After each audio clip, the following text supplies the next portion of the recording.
Likę vieni mes grįžtam ir grįžtam, kur skamba vaikiška daina. Tada būna, daug įdomiau negu paprastomis dienomis.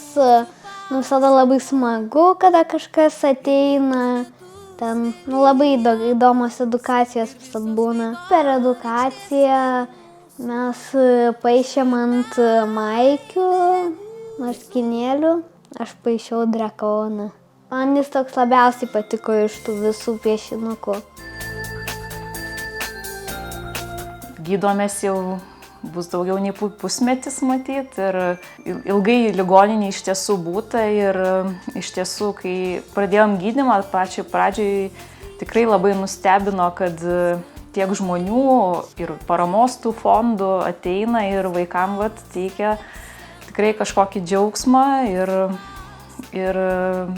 pirmais kartais tai verkdavau, tiesiog pamatydavau, kad kažkas ateina ir galvoju, iš kur čia tiek gerų žmonių pasaulyje. Tai tie fondai atneša tą tokią valandėlę atsipūtimą ir pamiršimą nuo ligos, nuo nemalonių gal pojūčių kažkokių ir tos mintis atsitraukia ir po to grįžti į palatą ir dar kalbi apie tai, ką darei. Ir tai yra tikrai didelė parama, pagalba, tokia terapija kartu.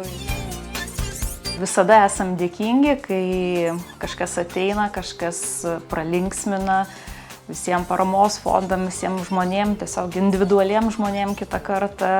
Ir dėkojam visiems žmonėm, kurie aukojo Kaukėno fondui per labdaros vakarą.